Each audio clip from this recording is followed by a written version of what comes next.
बच्चों देखिए, आज ये आपका दूसरा क्वेश्चन, दूसरा न्यूमेरिकल प्रश्न अर्थात आंकिक प्रश्न लेकर हम उपस्थित हैं। हाइड्रोजन परमाणु में इलेक्ट्रॉन तथा प्रोटॉन के बीच की दूरी 5.3 गुणे 10 की घात 11 मीटर है। इनके मध्य वैद्युत आकर्षण बल का परिकलन कीजिए और इस बल की गुरुत्वाकर्षण बल से तुलना कीजिए।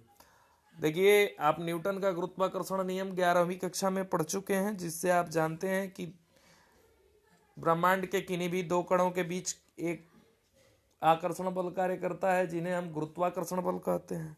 और उसका न्यूटन का नियम से आपको सूत्र भी मिला था, F बराबर G/m1 अपान r स्क्वायर।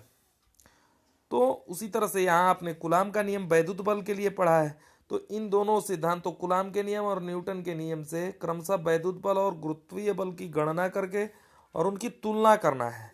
हाइड्रोजन परमाणु में एक इलेक्ट्रॉन और एक प्रोटॉन होते हैं, तो ये बताना है कि इन दोनों के बीच वैद्युत बल गुरुत्वीय बल से कितना अधिक है या कम है। आइए गणना करके देखते हैं। बच्चों, जो दिया है उसको हम पहले लिख लेते हैं प्रश्न में।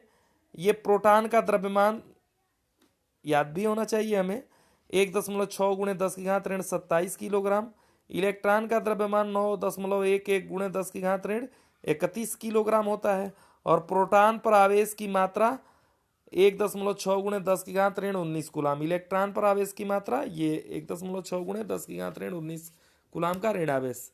माना हाइड्रोजन परमाणु में इलेक्ट्रॉन व प्रोटॉन के बीच की दूरी r है। आप कहेंगे कि दूरी तो स्पष्ट दिया है, तो हम क्यों मान रहे हैं? मान इसलिए रहे हैं कि इसको बार बार लिखने की अपेक्षा ये आसान होगा, क्योंकि दोनों ही में चाहे वैद्युत बल हो चाहे गुरुत्वीय बल, दूरी के वर्ग के व्युत्क्रमानुपाती बल का मान होता है।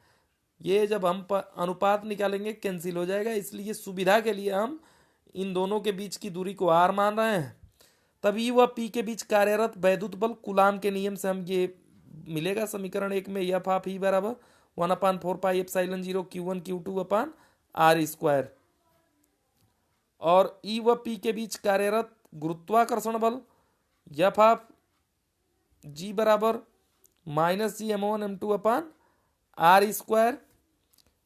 तो हम जब अनुपात ही तुलना ही करना है तो समीकरण 1 में से समीकरण 2 से भाग देते हैं। तो F of E upon F of G बराबर 1/4πε0 Q1 Q2 अपान r square unit vector r, और ये -G/m1 अपान r square unit vector r। बच्चों, यहाँ माइनस का मतलब केवल ये है कि ये परस्पर आकर्षण बल है, ये बस इतना ही बताता है।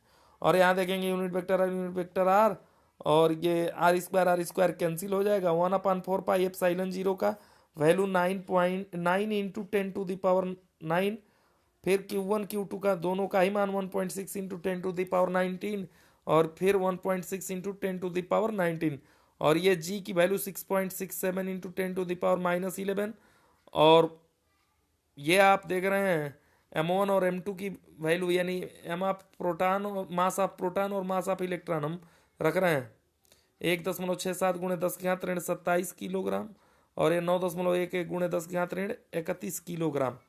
ये वैल्यू जब हम रखते हैं आगे, देखिए ये 9 का 1.6 में जब मल्टीप्लाई होगा तो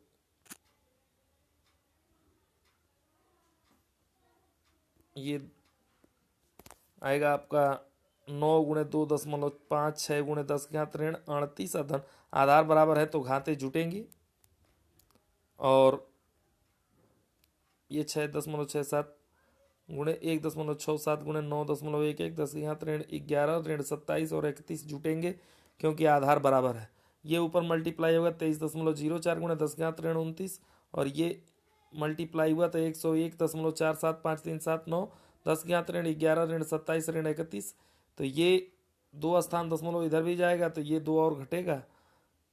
देखिए यहाँ 7 1 8 1 9 69 हो रहा है, उसमें से 2 माइनस हुआ तो ये ऋण 67 आ रहा है।